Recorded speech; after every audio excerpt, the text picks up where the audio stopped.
Hi, my name is Judy Intro, but you guys can call me Judy. Thank you. Sounds better. Judy sounds so old. So I'm going to talk about a turning point in my life, and I don't know if y'all remember when we said something interesting or something that nobody else has in common here. My friend John, she said that basically I had to live on my own when I was 15 years old.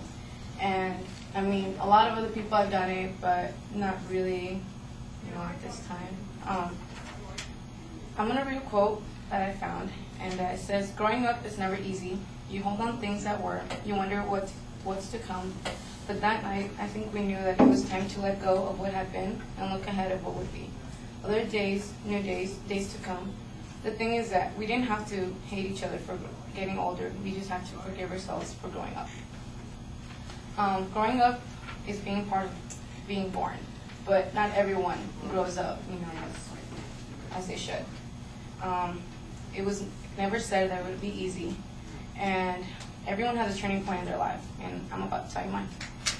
It all started sophomore year.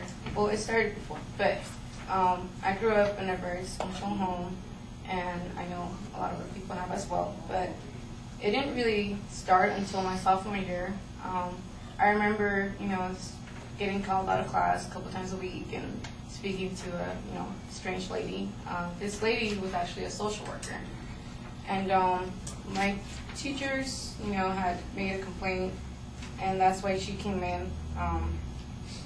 It was because of domestic violence, and I didn't want to say anything at first because obviously I was afraid, but she found out, and one day she came in, and I thought it was a regular thing where I would just go and talk to her about what was going on at home.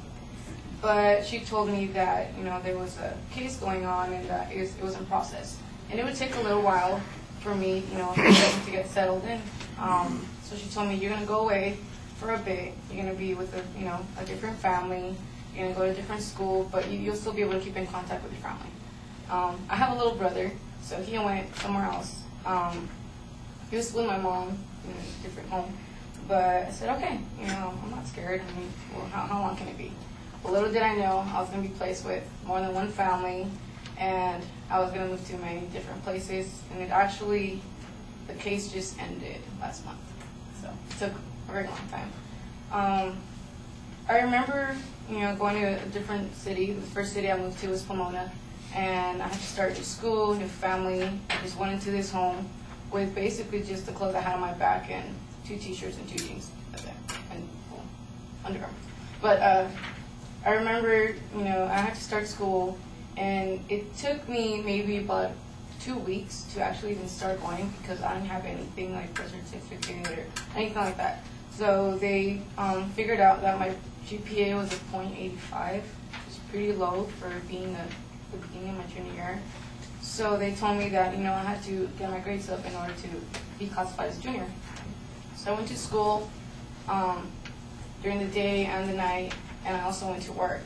The first family I was placed with was not a very nice family. So I told my social worker that I wanted to move. So she said, you can be placed into another home, or you have the option of being emancipated. And for all those that don't know what emancipated means, basically means if you're a minor, you can divorce your parents or you can be on your own, but there are certain requirements you have to fulfill.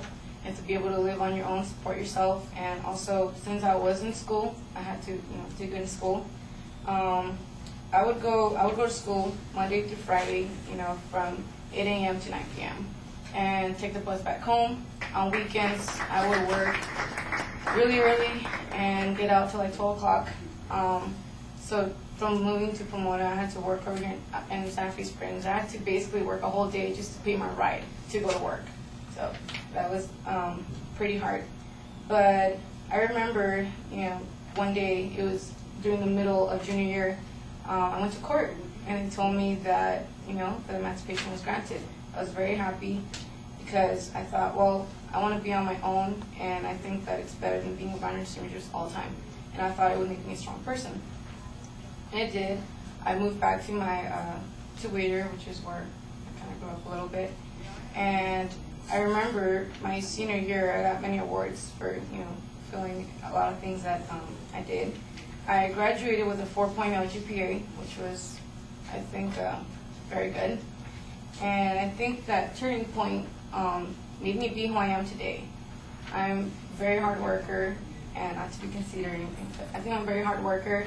I know the value of things, and I appreciate those who helped me, because I wouldn't have done it with all those people that I met along the way. And even till this day, there's one person in this room who has helped me a lot. And I think if it wouldn't be for him right now, I probably wouldn't be in school. It's very difficult too. Yeah. So, I believe that everything that happens for a reason.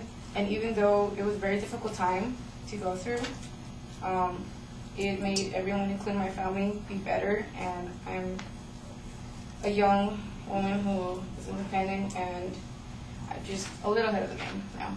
So, thank you.